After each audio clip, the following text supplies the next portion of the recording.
Morning, YouTubers, family, and friends. Another beautiful day this morning, day after Christmas here in the Philippines. This is one of my solar inverters.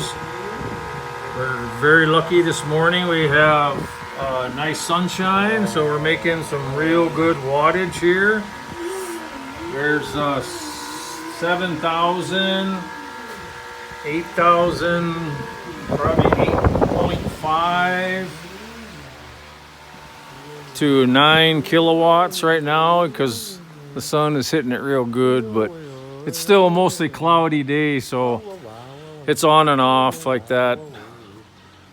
We're only gonna probably get a real yield of maybe an hour or two for the day of that amount. So just gotta go, with whatever the Lord gives us, and this is more than we usually get for this time. You can see this time of year, wet season. You can see it rained most of the night. We've had rain showers this morning, and then now it clears for a few minutes, and then it goes away again. We get more rain. That's the way it is in the deep jungle area of the Philippines, in northwestern Mindanao, where we are, right, John? How are you doing today? How are you doing today? Did you swim today? Did you swim? Okay. Yeah, he swam again this morning. He just ate breakfast. Now we're walking. So it's really good for him to walk. And me too. So it's good for both of us. So yeah, that's what you get northwestern Mindanao when you're in the deep jungle in the rainy season. You just get lots of off and on rain. Right now it's just absolutely beautiful. This little bit of spurt of sun here. But tomorrow we got a remittance last couple days ago before Christmas, and then tomorrow we're going to go to Dipolog, the closest city, and we're going to get our monthly supplies with that.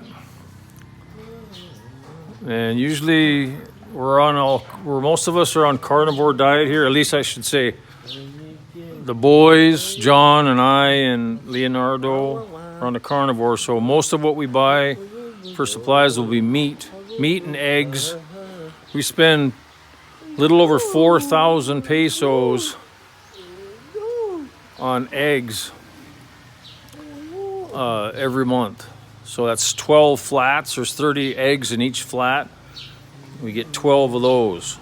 So that's a lot of eggs that we eat. We eat probably 6 to 10 eggs a day for the family.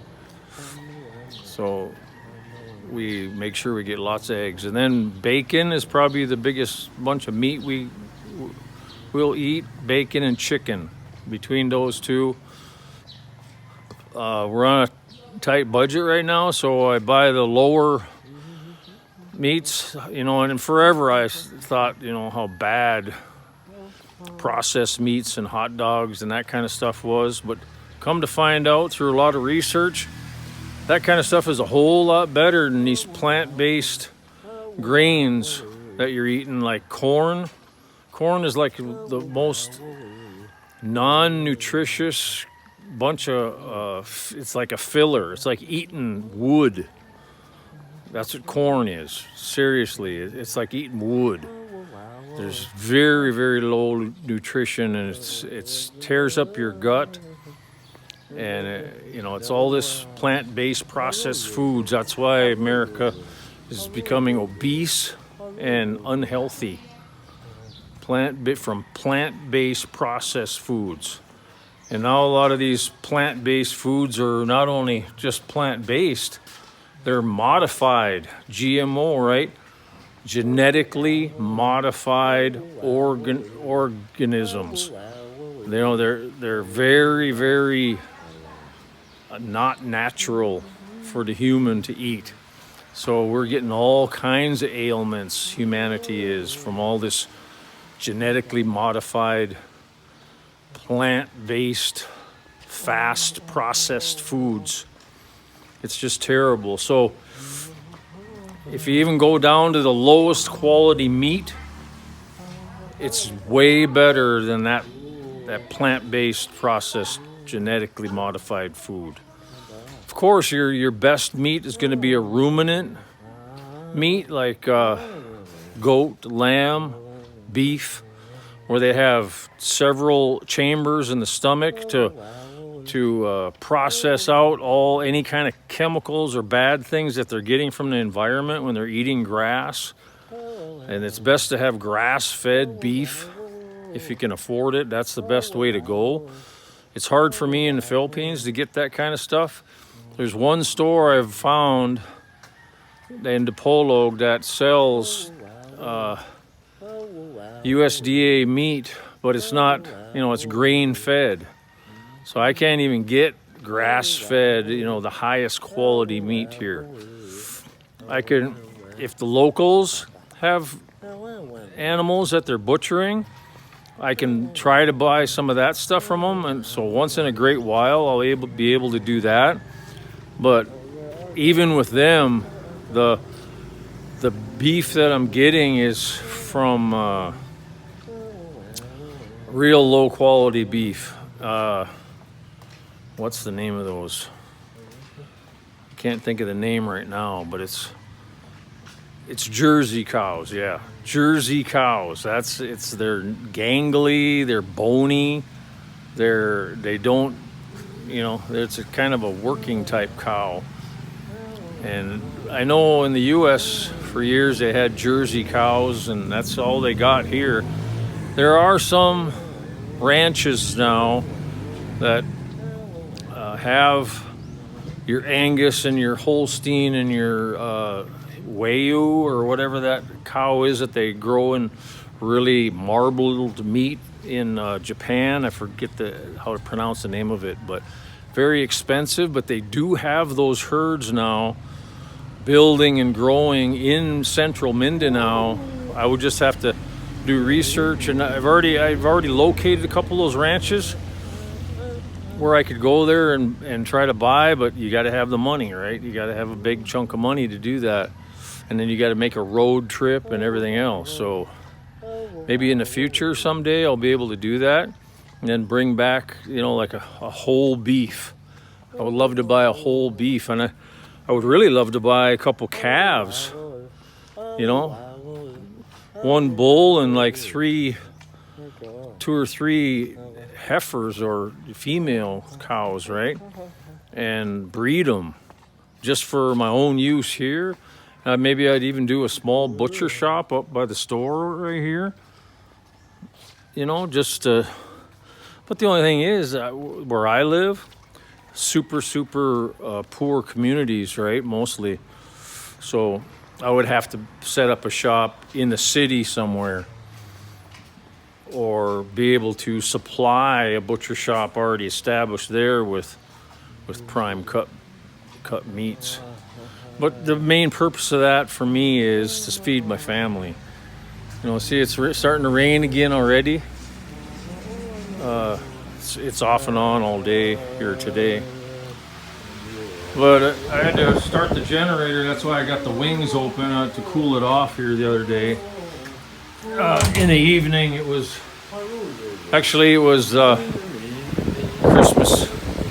Christmas Eve. I had to start the generator for a couple hours because it was power outage, blackout, right? And that's why I got that big generator. That's what I use instead of a battery bank when we have blackouts, because if you're on a grid tie like I am, if the grid goes down and you have a system-wide blackout, you lose power too with your solar, right? At night, of course, I'm not making any solar power, but during the day, when I'm making good power, usually, if we have a blackout and I don't have a battery bank, I lose all my power too. I would have to have a battery bank. So that's why I have a generator for blackouts, because battery banks are so expensive. Basically, you're about having to double the cost of your system if you go off grid with a battery bank, because batteries are very expensive. So that's just one thing you got to think about, right? I told myself, and I've had battery bank off-grid systems before in the U.S. I've had 3 other systems, so I know exactly how they work, what to expect, what the costs are, what the maintenance is on them, everything. So when I got here in the Philippines, I told myself, even though the grid goes down quite a bit, it's still way cheaper to oversize your panels and do on-grid grid tie system. You know, multiply it by 3 times at least, 3 to 4 times of what your needs are, and then that way, combined with the net metering program now that is federal law in the Philippines, all you have to do is go to your local province electric company and apply and meet all the requirements and sign all the agreements that they have set down for the net metering program. And then you can sell your excess power back to the grid, and that's how you save even more money. So it's very sweet. The only thing is, we were one of the first ones to get on that net metering program here in the Philippines, in this province, which is Zamboanga del Norte in northwestern Mindanao. And we had our net meter installed the middle of August, like August 20th, I think it was, of 2023. And now it's almost January 1st of 2024, and I have not paid an electric bill since they installed the meter in August. I have not received a bill. I have not paid any money toward any usage that I have for electricity since August. You know why? Because they didn't know how to bill me. They didn't have a program set up. They didn't copy from another province in the Philippines that has been doing it for years. You know, because this net metering bill passed like 5 years ago. And some of the provinces, it's just still the poor province, because I live in a poor province, they've never done it before until this in 2023, right? So they're just getting the ball rolling, but they're so far behind in just doing the basic stuff like preparing the new type of bill, or it shows your credits and debits and what you're putting onto the grid and what you're using off the grid, and into an entire billing program that punches in all the data, right? All you got to do is look at your multimeter. They don't even have any training for the meter, because it's a brand new meter, right? They don't even have any training for the guys that are supposed to read the meter to take down the data that they need to input into the program to receive your bill. So they've been working on that since August, right? That would have been one of the first things I would have done, is start working on that system to get the billing system right and to train your meter readers and all that before you even implemented the program. But see, this is the good example of what happens in the Philippines. Everything is so slow, super slow, and there's no thought process. Like when you're playing chess, you want to think 2-3 moves ahead. They don't do that here. It's only, put out brush fires as they happen. So a problem will come up, and then they'll work on it, and then they get further and further and further behind on what they're supposed to have accomplished, right? That's just the way it is in the Philippines. Everything is so backlogged because no forethought, no planning ahead. If there is a planning ahead, it's only from February to August. Remember what I said about that? That's why I got my meter installed in August, and they haven't done a thing since, because it's the burr months. It's time to do nothing. That's what happens in the burr months, right? Time to just kick back, collect your check, go to all the parties, the holiday parties that they got planned, and all the awards and stuff they give all their employees. And it's just the easy street, right? Because in the utility, the money's always coming in no matter what you're doing, right? So the only thing they do is emergency work. Yeah, it's wild. But you can take advantage of that as a regular person. You know, like I have no worries. You know, they're not billing me, and I'm not going to worry about it. I'll just kick back, and my bill's going to be super, super low anyways, because most of power I use comes from my own production from my solar system. So, but eventually, as the months go by and they don't have a bill prepared, when the first bill does come, I'll have to pay, you know, backlog of 5 months or something. It might be around 20,000 pesos is my guess for 5 or 6 months or however long it takes them. How you doing, John? You okay? Okay. Okay. All right, let's go. So yeah, see, it's all clouded over now. It's been raining.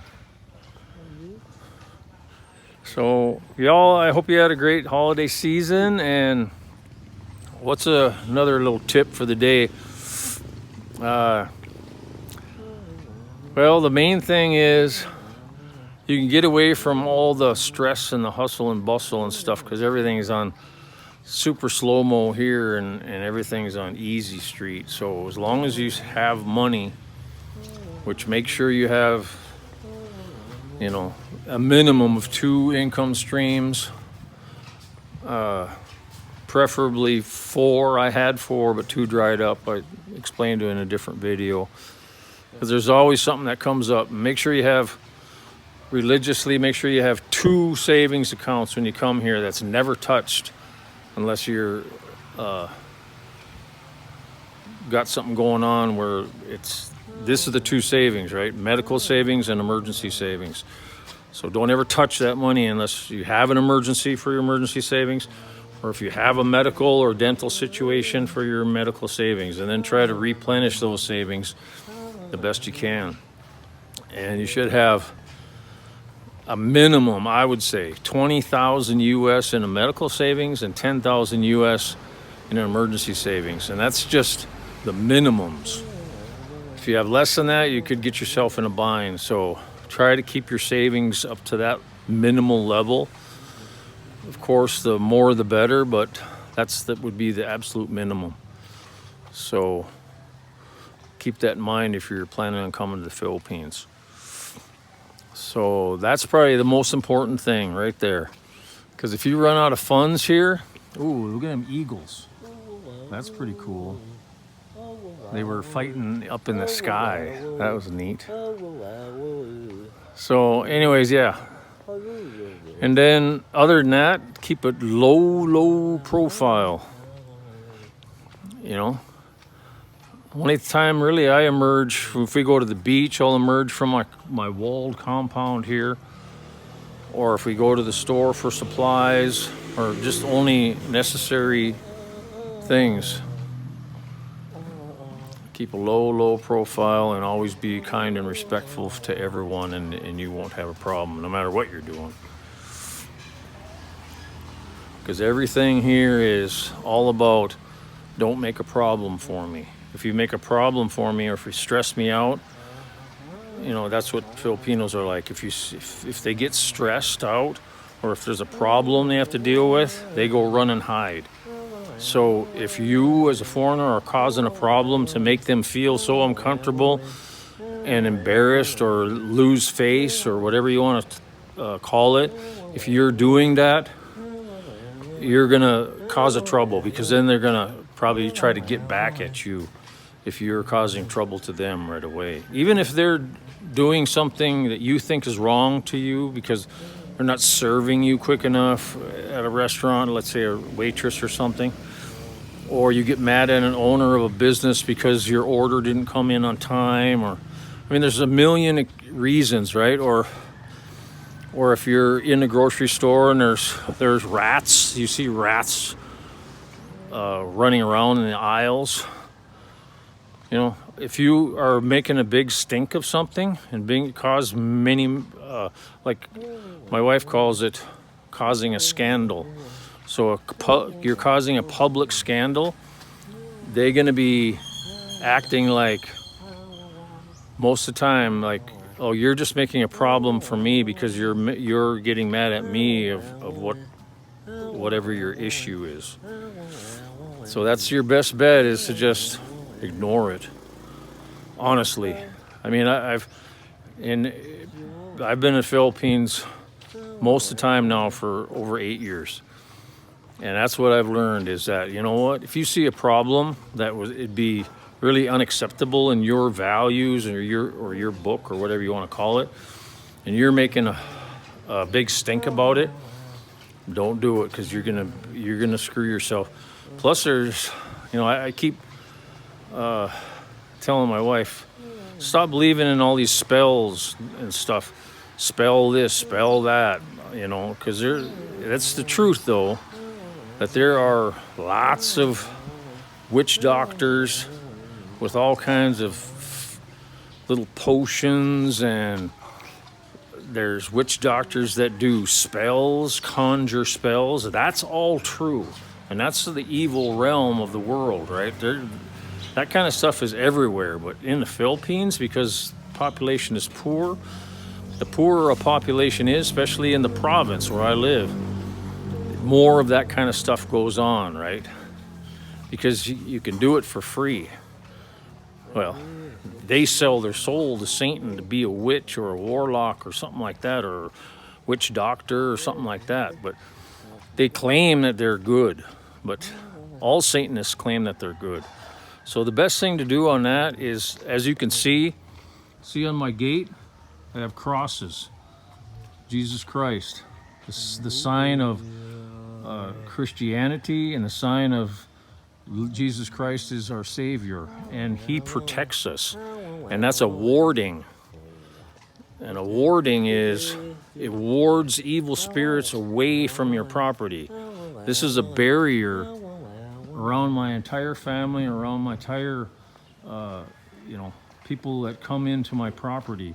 So every single one of my openings is warded with the cross and the symbol of resurrection of Jesus Christ. And that keeps evil out. Because there is, truthfully, a lot of that here. So I don't even try to speak about it much, because if you believe in that kind of stuff, you're going to be affected by it. But even though I know it's true, obviously I don't believe it, because I know the power of Christ can smash all that evil power. And the most powerful word in the world is Jesus. Most powerful word in the world. So keep that in mind. If you run into weird, bad luck, bad situations, I mean, you wouldn't believe the horror stories that I've heard from first account stories of people that have been affected by spells. I mean, physical ailments, bad luck, accidents, all this stuff, real first word accounts of it. I've heard many, many. So your best bet is to wear the warding of Jesus Christ's protection and know what the truth is. Then you'll be fine. So that's what we try to practice here the best we can. And, it's said that these evil people, if they're trying to put a spell on you, they can just touch you, and they're going to put a spell on you. So maybe that's true, I don't know. That's why I don't come in contact with hardly any people here unless it's through a window with bars on it. Some gatherings with family, that's fine. If you know your family real well, that's all fine, right? But beware of strangers, because you don't know. They can be real jealous. If they see you riding a nice vehicle or something like that, they can be real jealous and put a spell on you. But most of the time, they don't put a spell on you unless someone has a grudge, a hate grudge against you, or has a revenge against you. So that's just another reason why don't make trouble. Because if you make trouble, if it's good to stand your ground, but you really got to watch it, because you're a foreigner in this country, and don't push it. I mean, they know right from wrong. And if you are kind and courteous and bringing up something that you need to have done or you want or anything like that, if you do it in a kind and courteous and respectful way, you're usually going to be fine. But if you start yelling and screaming and for whatever reason, even if you think you're in the right, once you start yelling and screaming, you're in the wrong. So just be careful of that. Right, John? Right? Right? Do it. Right? Do it. Right? Do it. What's your name? Dumbo. Stubo, yes. Okay, buddy. I guess that's about it for now. We're just gonna do a little more walking in the rain here, and you all take care. I hope I gave you some clues. Please like and subscribe and share. My foot's getting in real good condition now. Won't be much longer, and I can get back after prospecting. I own a bunch of agricultural land around here. And when I say I own it, it's true. I'm a foreigner and I do own it. I'm on the deed. But in order to do that, you have to be the spouse of the Filipino national. So keep that in mind. You as an alone, unmarried foreigner cannot own land in the Philippines. But as a married foreigner, you can own land in the Philippines. I'm on the deed. If my wife ever annuls me or passes away, I have 1 year to either remarry a Filipina or sign all the property over into the name of my Filipino son now, right? He's half American and half Filipino.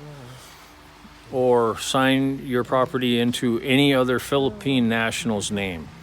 So that's the law here. So whatever else you've heard, foreigners can own property in the Philippines. You just have to be in a marriage contract, right? So that's the key here. So y'all take care. Love you guys. God bless, and so long till next time. Bye-bye.